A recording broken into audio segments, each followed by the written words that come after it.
What separates those who merely exist from those who truly live? It's not luck, privilege, or chance, it's wisdom. The kind of profound understanding that transforms ordinary moments into extraordinary victories, that turns confusion into clarity, and obstacles into opportunities. Today, you're about to discover the art of living with wisdom, a framework that ancient philosophers spent lifetimes perfecting, now distilled into principles you can apply immediately.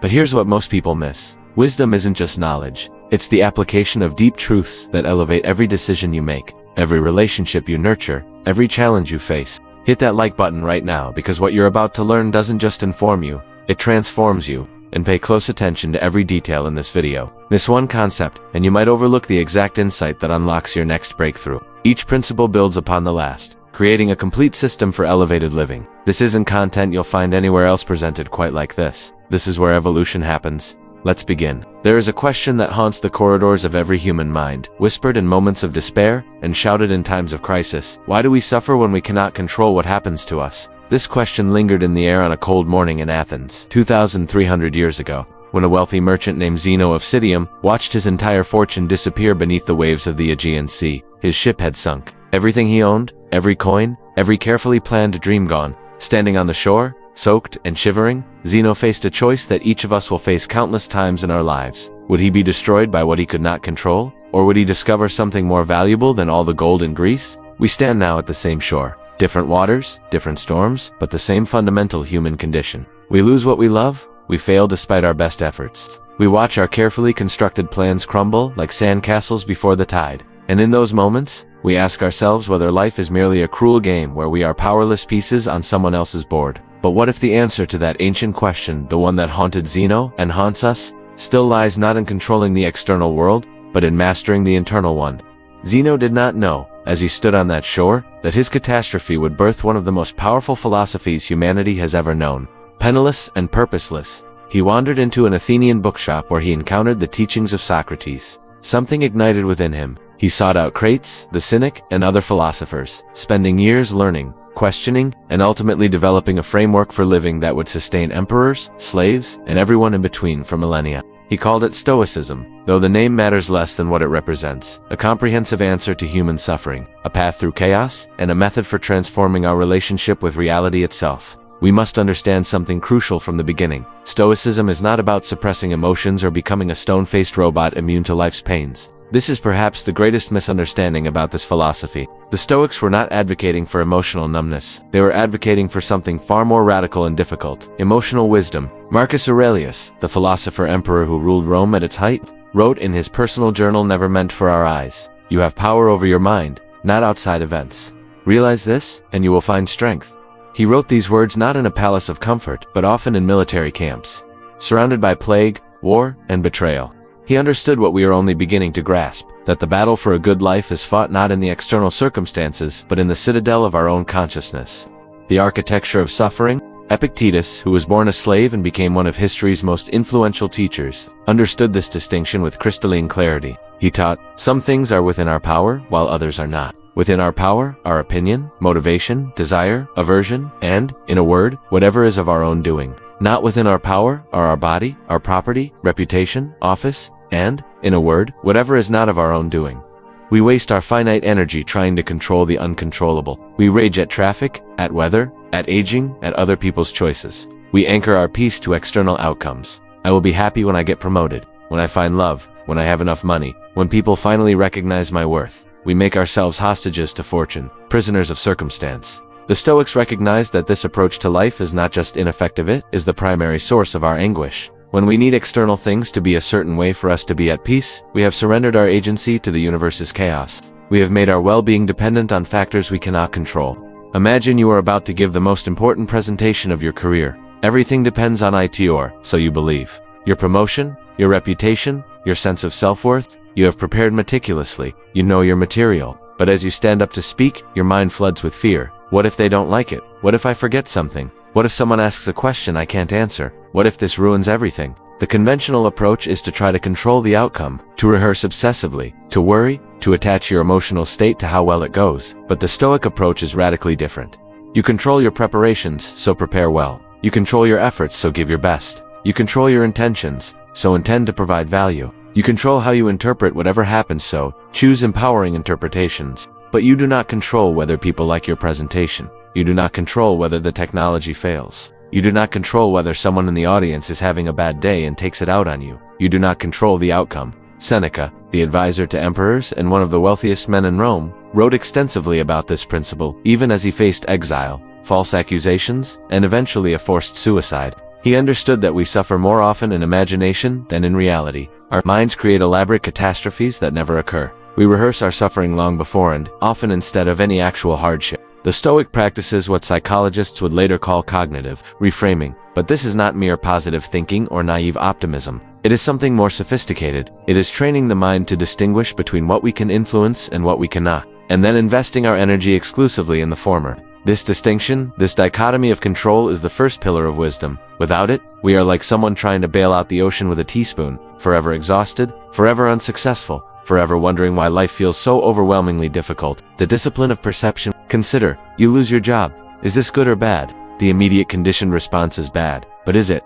Perhaps this job was slowly destroying your health. Perhaps this loss will push you toward a career you actually love. Perhaps in 5 years you will look back on this moment as the best thing that ever happened to you. Or perhaps not. The point is that the event itself, the job loss, is not inherently anything. It is your interpretation that makes it so. Marcus Aurelius wrote, "If you are distressed by anything external, the pain is not due to the thing itself, but to your estimate of it. And this you have the power to revoke at any moment." Read that again. He is saying that our suffering comes not from events, but from our judgments about events. And we have the power to change those judgments. This is not about denying reality or pretending that painful things don't hurt. A Stoic does not pretend that death, loss, and hardship are pleasant. But a Stoic recognizes that the suffering we experience is almost always magnified by our interpretation, by the story we tell ourselves about what it means. You are not suffering because of what happened, you are suffering because of what you believe it means about you, about your future, about your worth. Here is where Stoicism becomes truly counterintuitive. While modern culture tells us to visualize success, to think positively, to manifest our desires, the Stoics practiced something called premeditatio malorum, premeditation of evils. They would regularly contemplate loss. They would imagine losing their wealth, their health, their loved ones, their reputation, not to be morbid or pessimistic, but to practice 3 essential skills. First, to appreciate what they had while they had it. When you consider that you might lose your home, you suddenly notice its warmth. When you contemplate your parents' mortality, you call them more often. When you imagine your relationship ending, you treat your partner with more care. As Epictetus advised, when you kiss your child, your brother, your friend, never entirely give way to your imagination, nor allow your elation to go as far as it will. But pull yourself back, restrain yourself. This is not coldness, this is awareness. This is refusing to sleepwalk through life, taking everything for granted until it's gone. Second, to reduce the shock and suffering when loss inevitably occurs. If you have never contemplated the possibility of failure, illness, or death, these events will devastate you. But if you have mentally rehearsed them not obsessively, but deliberately, you will have already begun the process of acceptance. The blow will still hurt, but it will not destroy you. Third, to recognize that what you fear losing is already subject to loss. Everything is impermanent.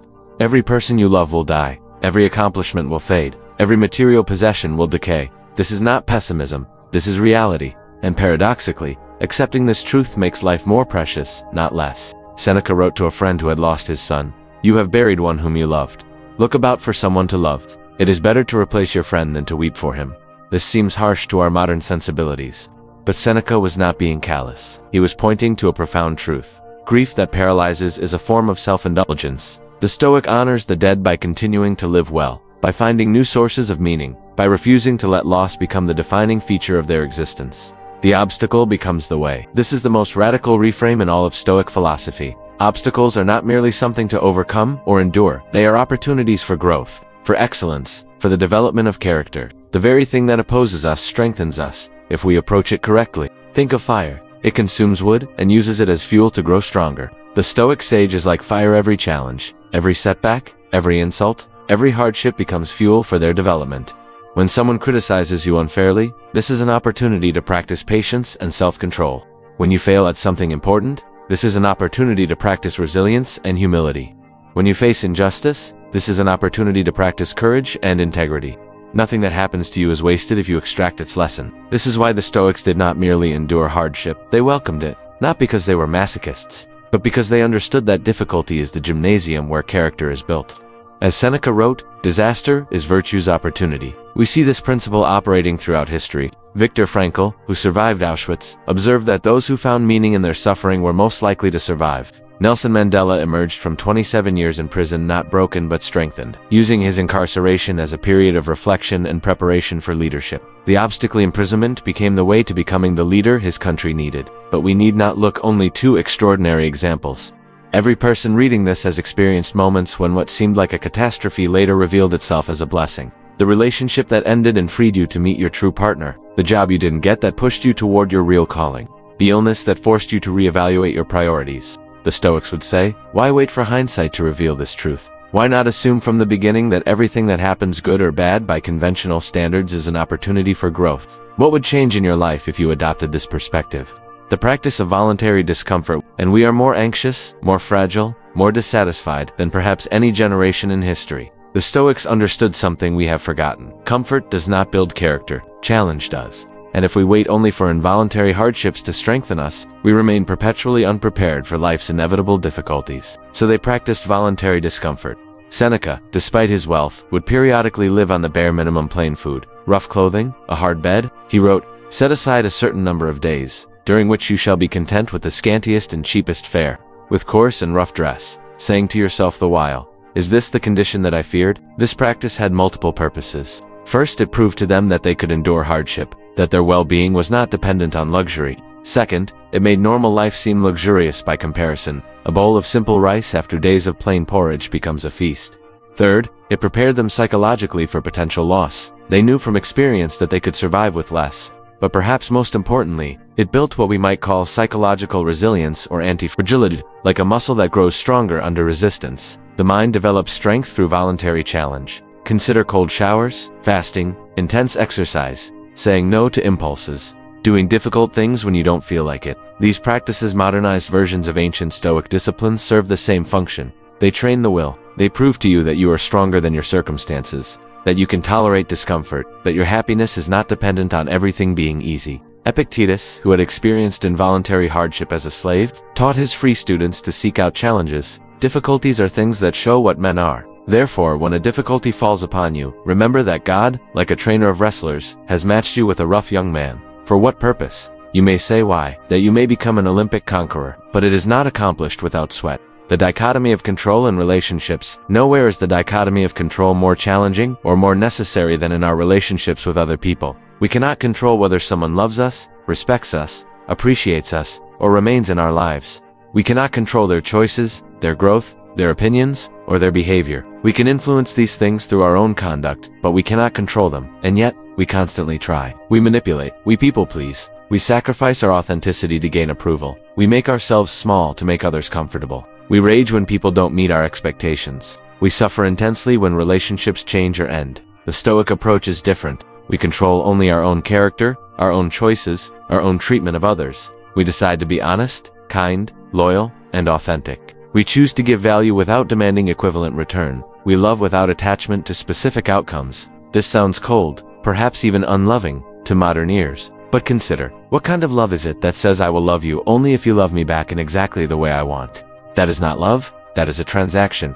That is making your peace conditional on another person's behavior, which means you have no peace. Only a fragile state of temporary satisfaction that can be shattered by someone else's choice at any moment. True Stoic love, Amor Fati, love of fate, means loving people as they are, not as you wish they would be. It means caring for others while accepting that you cannot control whether they care for you. It means doing right by people even when they do wrong by you, not because you are weak, but because your character is the only thing you truly possess. Marcus Aurelius, who dealt with betrayal, incompetence, and opposition throughout his reign, wrote, begin each day by telling yourself, today I shall be meeting with interference, ingratitude, insolence, disloyalty, ill will, and selfishness, all of them due to the offender's ignorance of what is good or evil. This was not cynicism, this was preparation. He was not saying that people are inherently bad, but that they act from ignorance of what truly matters, just as we all do sometimes. And by expecting this, by not being shocked when people behave badly, he protected himself from reactive anger and maintained his ability to respond with wisdom rather than emotion.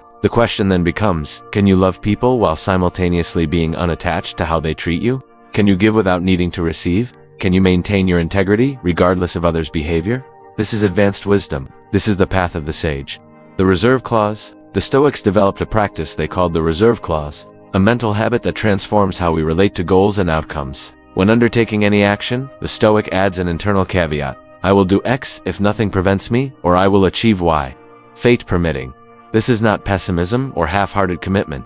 It is recognition of reality. You will give your best effort to the presentation, fate permitting. You will treat your partner with love and respect, if nothing prevents you. You will build your business, circumstances allowing. What this does is separate your effort which you control from the outcome, which you don't. You remain fully committed to the process while holding the result lightly. You give everything to what's in your power while accepting that factors beyond your control will influence the final outcome.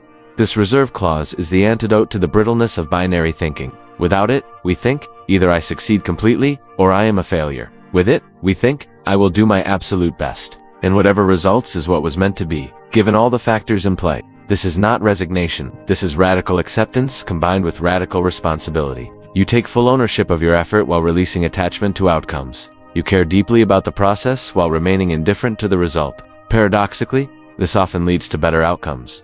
When you're not paralyzed by fear of failure or intoxicated by fantasies of success, you perform more effectively. When your peace doesn't depend on winning, you play better. When you're committed to the journey rather than attached to the destination, you enjoy the walk regardless of where it leads. The death of the ego there is a story that may or may not be historical, but its truth transcends factuality. When Marcus Aurelius would return to Rome after military campaigns, victorious and celebrated, a slave would stand behind him during his triumph parade, whispering repeatedly into his ear, memento mori, remember, you will die. This was not cruelty, this was wisdom. This was the antidote to the most dangerous drug known to humanity, the belief in our own permanence and importance. We live as if we have infinite time. We postpone what matters. We harbor grudges that will outlive neither us nor those we resent. We pursue status and recognition as if these things were permanent achievements rather than temporary illusions. We build our identity on foundations of sand, our appearance, our achievements, our reputation, and then wonder why we feel so anxious, so defensive, so fragile.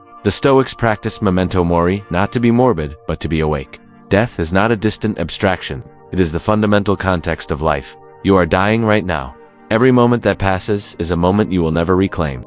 Every day brings you closer to your final breath, and you have no guarantee of tomorrow or even of the next hour. This sounds dark, it sounds depressing, but consider what happens when you truly internalize this truth. Suddenly, petty grievances lose their power. Suddenly, the opinions of people you'll never meet seem laughably irrelevant. Suddenly, the present moment becomes infinitely precious because you recognize it as the only moment you actually have. Seneca wrote, "You live as if you were destined to live forever. No thought of your frailty ever enters your head. Of how much time has already gone by, you take no heed. You squander time as if you drew from a full and abundant supply, though all the while that day which you bestow on some person or thing is perhaps your last." Read that again, slowly. How much of your finite life have you wasted on things that don't matter? How many hours consumed by resentment, by worry, by mindless distraction? How much energy have you poured into impressing people you don't even like, or pursuing goals you don't actually want, or maintaining an image that serves no real purpose? The awareness of death is the beginning of wisdom because it forces us to confront the question, what actually matters? When you truly know, in your bones that you will die, and that everyone you love will die, and that all of this will be gone, what remains valuable? What is worth your precious, irreplaceable time? Not status, not possessions, not the approval of strangers, not even most of what we fill our days with. What remains is virtue, character, how you treat people, the quality of your attention, the integrity of your choices, love, growth, contribution, presence. Everything else is, as Marcus Aurelius wrote, smoke and mirrors. The practice of premeditatio malorum continued. Your own death. The most powerful form of negative visualization is contemplating your own death. Not obsessively, not morbidly, but regularly and deliberately. Imagine this is your last day alive. What do you wish you had done differently? What relationships do you wish you had repaired? What do you wish you had said? What do you wish you had created? What do you wish you had experienced? What do you wish you had cared less about? Now you are not dead. You have today. Perhaps you have years, but you do not know. None of us do. So the question becomes urgent. Why are you waiting? The Stoics understood that we defer living the life we want, always planning for some future moment when conditions will be perfect. When we have more money, when we have more time, when we achieve this goal, when people finally recognize our worth. When. But that moment never comes. The conditions are never perfect. There is always another goal, another achievement, another when. Marcus Aurelius, with the weight of an empire on his shoulders, wrote, "Think of yourself as dead. You have lived your life. Now take what's left and live it properly." This is the great gift of memento mori. It cuts through all the nonsense. It reveals what's important and what isn't. It gives you permission to stop living according to others' expectations and start living according to your own values. It transforms every moment from something to be endured into something to be savored. When you remember, you will die. You stop waiting for permission to live. The illusion of control over others. We return now to a deeper layer of the dichotomy of control, one that cuts to the heart of human suffering, our attempts to control other people. Every conflict, every disappointment in relationships, every resentment we carry stems from a fundamental error. We believe we should be able to control how others think, feel, and behave. We think, if I just explain it correctly, they'll understand. If I just do enough for them, they'll appreciate me. If I just show them they're wrong, they'll change. If I just love them enough, they'll love me back. But people are autonomous agents. They have their own histories, their own wounds, their own perspectives, their own growth trajectories. They will think what they think, feel what they feel, and do what they do based on factors mostly invisible to you and largely beyond your influence. Epictetus was uncompromising on this point. If anyone tells you that a certain person speaks ill of you, do not make excuses about what is said of you, but answer, "He was ignorant of my other faults, else he would not have mentioned these alone." This is not passive acceptance of mistreatment. This is a radical reframing that liberates you from the tyranny of others' opinions. Someone thinks badly of you. Of course they do. Everyone is entitled to their perceptions, and their perceptions are based on their limited information and their own cognitive biases. Their opinion is their business, not yours. Your business is only this: am I being the person I want to be? Am I acting with integrity? Am I treating others with respect? Am I growing toward wisdom? If yes, then others' opinions, positive or negative, are irrelevant to your peace. They might influence your strategy. Perhaps you need to communicate better, but they cannot disturb your core if you've built that core on virtue rather than on external validation. This applies to those closest to us as well. You cannot make your partner love you more. You cannot make your children choose wisely. You cannot make your parents understand you. You cannot make your friends be loyal. What you can do is be loving, be wise, be understanding, be loyal. You can create conditions conducive to positive relationships. You can communicate clearly. You can set boundaries. You can be the best version of yourself. And then you must let go of the outcome. This is perhaps the hardest teaching in all of Stoicism, because it touches the deepest human need, connection. We want so desperately to be loved, to be understood, to be valued. And we suffer immensely when we are not. But the Stoic recognizes that making your peace conditional on receiving love is making yourself a prisoner. It is giving away your power. It is saying, I cannot be okay unless these other autonomous beings, whom I cannot control, choose to treat me in a specific way. Do you see the trap? Do you see how this guarantees suffering? The alternative is not to stop caring about relationships. The alternative is to care about them differently, to give love freely, without condition, without expectation of return, to show up as your best self, regardless of how others show up, to maintain your center even when others are chaos. This is the path of the sage, to be unmoved by others' choices while remaining fully engaged with them as people. The Stoic response to injustice, a question that inevitably arises. If we accept what we cannot control, if we remain unmoved by others' actions, does this mean we accept injustice? Does Stoicism lead to passivity in the face of wrong? The answer is a resounding no. But the Stoic response to injustice is different from the reactive, emotional response most of us default to. When you witness or experience injustice, the immediate emotional reaction is anger, outrage, indignation. These emotions feel righteous. They feel like the appropriate response to wrong. And in many cases, they are natural and even useful. They motivate action. But the Stoic asks, what is the most effective response? Not the most emotionally satisfying response, but the one most likely to create positive change. Marcus Aurelius dealt with constant injustice, betrayals by trusted advisors, incompetence in his generals, corruption in his officials, and yet he wrote, "The best revenge is not to be like your enemy." He did not respond to treachery with treachery. He did not become cruel because others were cruel to him. He maintained his integrity regardless of others' behavior because his virtue was not conditional on external circumstances. This is not weakness. This is supreme strength. Anyone can be kind when others are kind to them. Anyone can be just when treated justly. But to remain virtuous when faced with this, that is the mark of the sage. The Stoic responds to injustice, not with reactive emotion, but with principled action. They ask, what is the right thing to do here? What response aligns with my values? What action will be most effective in addressing this wrong? Sometimes this means forceful opposition. Sometimes it means quiet resistance. Sometimes it means changing what can be changed and accepting what cannot. But it is always a reasoned response, not a reactive one. Seneca wrote, "The greatest remedy for anger is delay, not because anger is always wrong, but because action taken in anger is rarely wise." The heat of emotion clouds judgment. It makes us say and do things we later regret. It gives our enemies power over us. They can control our state simply by behaving badly. The Stoic refuses to grant others that power. They maintain equanimity not because they don't care about justice, but because emotional reactivity is not an effective path to it. Consider, two people witness the same injustice. One responds with rage, posts angry tirades on social media, alienates potential allies with their intensity, burns out after a few weeks, and accomplishes little. The other responds with calm determination, organizes strategically, builds coalitions, sustains their effort over years, and creates meaningful change. Which response actually serves justice better? This is the Stoic way. Care deeply about what's right, but don't let that care become a destructive force in your own psyche. Channel it into effective action rather than reactive emotion. The practice of view from above. The Stoics developed a meditative practice they called the view from above, mentally zooming out from your immediate concerns to see the bigger picture. Imagine you are hovering above your city. You see thousands of people, each absorbed in their own dramas, their own concerns. From this perspective, your specific problem, the argument you had, the criticism you received, the goal you failed to achieve is one tiny event among millions happening simultaneously. Now zoom out further, see your entire country. Millions more people, each with their own complete inner world of hopes and fears and loves and losses. Your problem becomes even smaller, even less significant in the grand scheme. Now see the entire planet. Billions of humans, each living their brief moment in time, each convinced that their concerns are paramount. See the cities and forests and oceans. See the planet spinning in space, indifferent to human drama. Now see our galaxy. Hundreds of billions of stars, many with their own planets. Our entire planet is a pale blue dot, barely visible. Now see the universe itself. Trillions of galaxies, stretching beyond comprehension. The Earth is less than an atom in this vastness. Your life is a microscopic flash of existence in cosmic time. Does this make your life meaningless? The Stoics would say exactly the opposite. It makes your life precious precisely because it is so brief and so small. It makes your choices important precisely because they are the only things you truly control in this vast, indifferent universe. Marcus Aurelius practiced this regularly. Asia and Europe, corners of the universe, the ocean, a drop of water, Mount Athos, a little clod of earth, the present moment, a point in eternity. All things are petty, easily changed, vanishing away. This was not nihilism, this was perspective.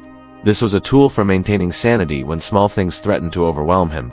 When you practice the view from above, something shifts. The criticism that felt devastating seems manageable. The achievement you were obsessing over seems less crucial. The grudge you were holding seems pointless. The fear that was consuming you seems smaller. And paradoxically, this cosmic perspective doesn't make you care less about life. It makes you care more about what actually matters. When you realize how brief and precious this moment is, you stop wasting it on trivialities. When you recognize your true scale in the universe, you become simultaneously humbler and more empowered about your importance. Empowered to focus on what's genuinely within your control. The discipline of desire we suffer not because we lack things, but because we desire things we don't have. This is perhaps the most fundamental insight of ancient philosophy, appearing in Buddhism, Stoicism, and many other traditions. But the Stoic approach to desire is subtle. They are not advocating for the elimination of all desire that would make life impossible. You need to desire food when hungry, rest when tired, connection with others. Desire itself is not the problem. The problem is misplaced desire. Desiring what you cannot control, desiring what is inherently impermanent and treating it as permanent, desiring what contradicts reality. Epictetus taught, do not seek to have events happen as you want them to, but instead want them to happen as they do happen, and your life will go well. This is not passive resignation. This is a profound reorientation of will. Instead of constantly fighting against reality, demanding that the world conform to your preferences, you align your preferences with reality. It's raining, then you want it to rain, because that's what's happening. Your flight is delayed. Then you want your flight to be delayed, because that's reality. Someone criticized you unfairly. Then you want to have been criticized unfairly, because that's what occurred.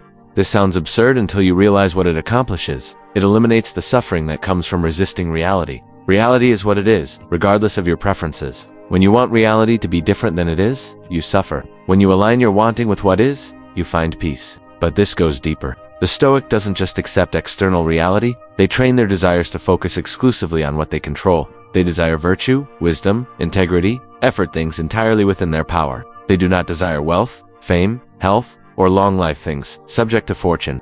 This doesn't mean they don't prefer these things. The Stoics made a crucial distinction between desire and preference. You can prefer wealth, but not desire it. You can prefer health, but not need it for your peace. You can prefer success, but not attach your worth to it. When you desire only what's in your control, you become unshakable. Nothing external can disturb you because your happiness doesn't depend on anything external. Seneca wrote, "He who has anticipated the coming of troubles takes away their power when they arrive. And the way you anticipate them is by desiring only what cannot be taken from you. Your own virtue, your own choices, your own character. The four cardinal virtues at the heart of Stoic philosophy lie for virtues that serve as the compass for all decision-making: wisdom, justice, courage, and temperance. Wisdom is the ability to see things as they truly are, to distinguish what matters from what doesn't, to separate what you control from what you don't. It is practical judgment, knowing what to do in each situation. It is also self-knowledge, understanding your own nature, your own weaknesses, your own patterns. Without wisdom, the other virtues become distorted. Courage without wisdom is recklessness.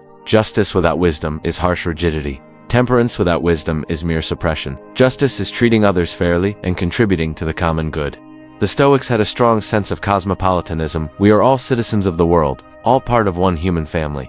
Your well-being is connected to others' well-being. Your virtue must express itself in how you treat other people. Marcus Aurelius wrote, "What brings no benefit to the hive brings none to the bee." We are social creatures. We exist in relationship. Justice means recognizing this and acting accordingly with fairness, with generosity, with recognition of our mutual dependency. Courage is not just physical bravery, though it includes that. It is moral courage, the willingness to do what's right even when it's difficult, even when it costs you, even when others won't understand. It is standing up for your principles. It is speaking truth when silence would be easier. It is taking action when fear counsels inaction. Courage is also the willingness to face reality, even when reality is harsh, to look at your own flaws, to acknowledge your mortality, to accept difficult truths about your life or your circumstances. Temperance is self-control, moderation, discipline.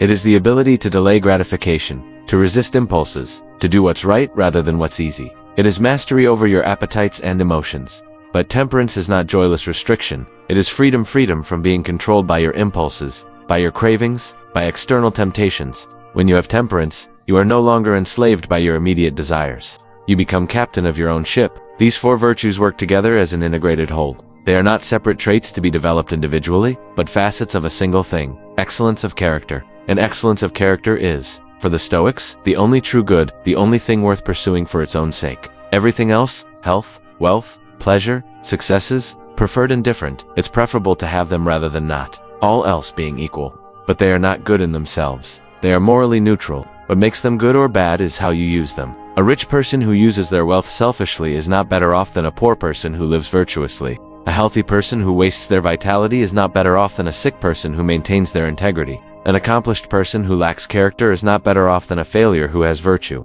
This is why the Stoics could remain at peace regardless of external circumstances. They placed their good in the only thing that cannot be taken from them: their own character, their own choices, their own virtue. The practice of evening reflection. Seneca developed a daily practice that modern psychology has validated as extraordinarily effective. Evening reflection. Each night before sleep, he would review his day, asking himself three questions. What bad habit have I cured today? What vice have I resisted? In what way am I better? This is not self-criticism for its own sake. This is the practice of self-examination, of holding yourself accountable to your own standards, of deliberately working on your character rather than just letting it develop by accident. The Stoics understood something crucial. We do not automatically become better people over time. Age does not equal wisdom. Experience does not guarantee growth. In fact, without deliberate effort, we often become more rigid, more defensive, more set in our ways as we age. Growth requires intentionality. It requires regularly examining your thoughts and behaviors, identifying patterns that don't serve you, and consciously working to change them.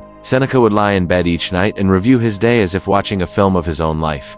He would notice when he had been impatient, when he had spoken harshly, when he had been ruled by emotion rather than reason, and he would mentally rehearse better responses, preparing himself to do better the next day. This practice transforms growth from an abstract aspiration into a concrete daily discipline. You cannot improve what you don't measure. You cannot change what you don't examine. But notice what Seneca asked. Not what did I accomplish today, or what did others think of me, but how did I develop my character? Where did I show virtue? Where did I fall short?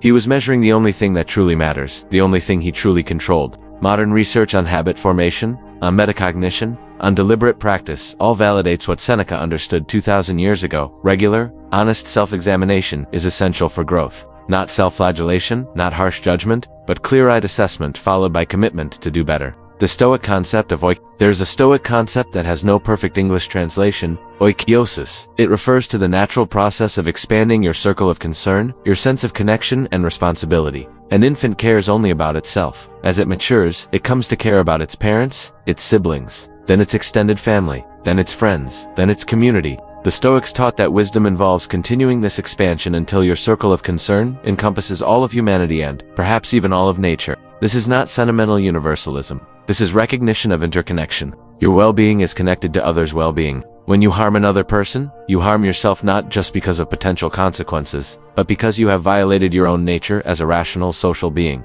Marcus Aurelius frequently reminded himself of this interconnection. We are made for cooperation, like feet, like hands, like eyelids, like the rows of upper and lower teeth. To work against one another is therefore contrary to nature. This has profound implications for how we relate to others, even those we disagree with or dislike. They are not enemies in the absolute sense, they are confused family members, acting from ignorance of what's truly good, just as we sometimes do. When someone wrongs you, the Stoic response is not vengeance but education, either teaching them, if possible, or simply demonstrating through your own conduct what virtue looks like. And if they cannot learn, you accept this limitation with the same equanimity you would accept any other fact of nature. Epictetus taught, when you see someone behaving badly, say to yourself, there but for the grace of wisdom go I. They are not acting that way because they are evil, but because they are ignorant of what's truly good, and I am not immune to such ignorance. This perspective, seeing others as fellow travelers on the path toward wisdom, all of us stumbling, all of us learning, transforms how we engage with conflict and difficulty in relationships. We become less judgmental, more patient, more compassionate, not from weakness, but from understanding.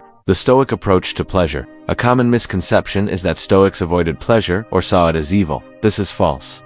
The Stoics were not ascetics. They enjoyed good food, beautiful art, physical pleasure. They simply refused to make these things the center of their lives or the measure of their worth. The distinction is between pleasure as a byproduct of virtue and pleasure as an end in itself. When you live virtuously, pleasures naturally arise: the satisfaction of work well done, the joy of meaningful connection, the peace of integrity. These pleasures are stable and reliable because they flow from what you control. But when you chase pleasure directly, you become enslaved to it. You need ever-increasing doses. You become dependent on external circumstances to provide you with good feelings. You sacrifice long-term well-being for short-term gratification. Seneca enjoyed fine wine and gourmet meals, but he could also be content with bread and water. The pleasure of luxury was not necessary for his peace. It was a welcome addition to life, but not the foundation of it. This is the key. Enjoy pleasures when they arise, but don't need them. Appreciate beauty, but don't depend on it. Experience joy, but don't make it your purpose. The Stoics warned against two errors. First, the hedonist's error of making pleasure your goal, which leads to addiction and disappointment. Second, the ascetic's error of rejecting pleasure entirely, which is an unnecessary impoverishment of life. The middle path is to be indifferent to pleasure and pain in the sense that you don't need life to provide constant pleasure to be at peace. You can be content regardless of whether circumstances are pleasant or unpleasant. But when pleasure arises naturally, as a consequence of virtuous living, you enjoy it fully, without guilt, and without attachment. This is freedom, to be able to enjoy pleasures without being controlled by them, to experience pain without being destroyed by it, to engage fully with life while remaining internally stable. The inner citadel. There exists within each of us a fortress, a place that cannot be breached by any external force. Marcus Aurelius called it the inner citadel, the seat of your will, your judgment, your capacity to choose how you respond to whatever happens. Armies can invade your country. Disease can attack your body. People can betray your trust. Fortune can strip away your possessions, but nothing, absolutely nothing, can penetrate this inner citadel unless you open the gates from within. This is the ultimate expression of the dichotomy of control. Your inner life is yours alone. Your thoughts, your interpretations, your values, your responses, these belong to you completely. External forces can influence them, can make it harder or easier to maintain them, but cannot ultimately determine them. Marcus wrote, "Nowhere can a man find a quieter or more untroubled retreat than in his own soul." He was writing this while dealing with plague, war, political intrigue, and the constant weight of imperial responsibility. He had access to every external luxury and comfort, yet he knew the only true refuge was internal. This inner citadel is built from your principles, your understanding of what's within your control, your commitment to virtue. It is fortified every time you choose wisdom over ignorance, courage over cowardice, justice over selfishness, temperance over indulgence. And it is eroded every time you allow external circumstances to dictate your inner state. Every time you say, "I can't be happy because ... you are opening the gates. Every time you surrender your peace to someone else's opinion, you are weakening the walls. Every time you need external conditions to be just right before you can be okay, you are abandoning your fortress." The work of the Stoic is to build and maintain this citadel, to make it so strong, so well fortified with wisdom and virtue, that no external event can disturb the peace within. This is not cold isolation. You still engage fully with the world, with relationships, with challenges, but you do so from a position of inner stability. You are not at the mercy of external circumstances because you have secured your inner life. Think of a great tree with deep roots. The wind may bend its branches, storms may strip its leaves, but the tree remains standing because its foundation is secure. This is the image of the Stoic sage fully exposed to life's storms, yet unshaken at the core. The discipline of action. The Stoics emphasized three interconnected disciplines: the discipline of perception, how we see things; the discipline of desire, what we want; and the discipline of action, what we do. We have explored perception and desire. Now we turn to action, the realm where philosophy meets reality, where principles become practices, where wisdom manifests in the world. The discipline of action answers a fundamental question. Given that I understand what's in my control and what isn't, given that I've trained my desires to focus on virtue, how should I actually behave? Marcus Aurelius gave a simple answer: waste no more time arguing about what a good man should be. B1. Stoicism is not merely theoretical. It is not philosophy for the sake of intellectual exercise. It is a practical system for living well. And living well means acting well consistently, deliberately, in alignment with your principles. The discipline of action requires several things. First, promptness. When you know what the right action is, do it immediately. Don't deliberate endlessly. Don't wait for perfect conditions. Don't seek others' approval. Act. Seneca warned against the paralysis of perpetual preparation. While we wait for life, life passes. How many right actions have you delayed? How many times have you known what you should do but waited and waited and waited until the moment passed? The discipline of action means moving when you see the path, even if you're afraid, even if you're uncertain, even if success is not guaranteed. Second, purposefulness. Every action should serve virtue. Before you act, ask, does this align with my principles? Will this make me more or less the person I want to be? Is this the choice my highest self would make? This doesn't mean every action needs to be grand or heroic. Most of life consists of small, mundane choices, but even these small choices matter. How you treat the cashier at the store, how you respond when someone cuts you off in traffic, whether you keep your commitments when no one is watching, these reveal and shape your character. Marcus reminded himself. At dawn, when you have trouble getting out of bed, tell yourself, I have to go to work as a human being. What do I have to complain of, if I'm going to do what I was born for, the things I was brought into the world to do? Your purpose is not just your career or your major life goals. Your purpose is expressed in every moment through your choices. You are always either building or eroding your character. There is no neutral. Third, service. Your actions should benefit not just yourself, but the larger whole of which you are a part. Remember, oikiosis, you are connected to all other humans, and what serves the whole ultimately serves you. This means looking for opportunities to be useful, to help, to contribute, to make things slightly better than you found them. Not from ego or desire for recognition, but from understanding that this is your function as a rational, social being. Epictetus taught, try to enjoy the great festival of life with other men. Life is not a competition where you win by accumulating more than others. It is a collaborative project where we all succeed or fail together. Fourth, persistence. Virtue is not a single choice, but a pattern of choices maintained over time. The discipline of action means showing up consistently, acting rightly not just when you feel like it or when it's convenient, but as a matter of unwavering commitment. Marcus wrote, just that you do the right thing. The rest doesn't matter, cold or warm, tired or well-rusted, despised or honored, dying, or busy with other assignments. Because dying too is one of our assignments in life. There as well, to do what needs doing. This is the essence of the discipline of action. Do what is right, regardless of circumstances, regardless of how you feel, regardless of outcome. Not because you will always be rewarded for it, but because it is what you control, and it is what makes life worth living. The Stoic response to grief. We arrive now at perhaps the most difficult test of Stoic philosophy, loss. How do we maintain equanimity when someone we love dies? How do we practice acceptance in the face of devastating grief? The Stoic answer is not what most expect. It is not don't grieve. It is not suppress your emotions. It is something more subtle and more profound. First, the Stoics would remind us that loss was always inevitable. When you love someone, you are loving a mortal being who will die there before you or after you. This is the nature of reality. You knew this, even if you didn't let yourself think about it. Epictetus taught his students to say of their loved ones, I love this person, and they are mortal. Not to be cold, but to be clear-eyed. Not to love less, but to love with full awareness of reality. This doesn't eliminate grief, but it transforms it. When you have never contemplated loss, death comes as a shock, as an injustice, as something that should not have happened. But when you have practiced memento mori, when you have regularly contemplated impermanence, death is still painful, but it is not a surprise. It is the expected end to every story. Second, the Stoics would distinguish between natural grief and excessive grief. Natural grief is the immediate response to loss, the tears, the sadness, the feeling of emptiness. This is human. This is appropriate. The Stoics would not counsel suppressing these feelings, but excessive grief, the kind that paralyzes, that turns inward, that makes the grief itself the center of life, this they would challenge. Not because they were heartless, but because they saw such grief as a form of self-indulgence that serves neither the living nor the dead. Seneca wrote to a friend who had lost his son, "Nature requires from us some sorrow, while more than this is the result of vanity. But never will I demand of you that you should not grieve at all. I know that there are people whose wisdom is harsh rather than brave, who say that the wise man will not grieve. These people seem to me never to have been struck by any real misfortune." He is acknowledging that grief is natural, but he is also pointing to the trap, staying in grief, dwelling in it, making it your identity. This serves no one. The Stoic question becomes, how can you honor the person you lost? How can you continue to embody the values they represented? How can you transform your grief into something meaningful? This might mean continuing their work. It might mean living more fully because they cannot. It might mean showing others the kindness they showed you. It might mean simply carrying forward, maintaining your virtue, refusing to let loss destroy your capacity for life. Marcus Aurelius lost multiple children. He knew grief intimately, yet he wrote, "Loss is nothing other than change, and change is nature's delight." This sounds harsh until you understand what he means. Everything in nature is constantly changing, transforming, moving from one form to another.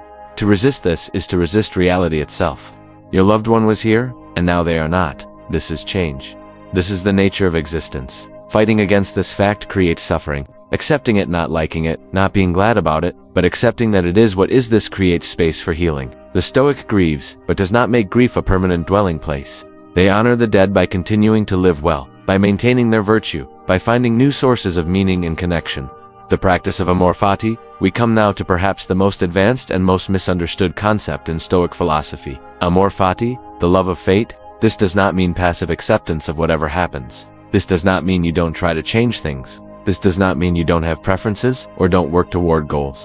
Amor Fati means something more radical. It means loving what happens, not despite what happens, but because it happens. It means embracing reality so completely that you would not change anything, even if you could. Nietzsche, who was heavily influenced by the Stoics, expressed it this way: "My formula for greatness in a human being is Amor Fati, that one wants nothing to be different, not forward, not backward, not in all eternity, not merely bear what is necessary, still less conceal it, but love it." This seems impossible. How can you love tragedy? How can you love loss? How can you love failure, betrayal, suffering? The Stoic answer is multi-layered. First, you can love these things because they are opportunities for growth. Every challenge is a chance to develop virtue. Every obstacle tests and strengthens your character. If you truly value wisdom and virtue above all else, then you must love the circumstances that develop these qualities. Marcus wrote, "It's unfortunate that this has happened. No, it's fortunate that this has happened, and I've remained unharmed by it, not shattered by the present or frightened of the future." He is reframing every event as fortunate because it gives him an opportunity to practice philosophy, to demonstrate virtue,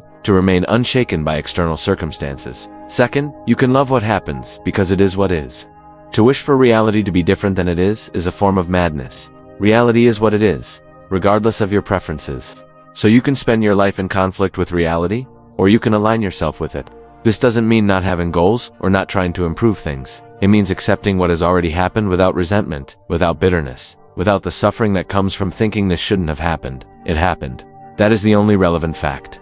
The question is not whether it should have happened. That question is meaningless. The question is, given that this has happened, what is the wise response?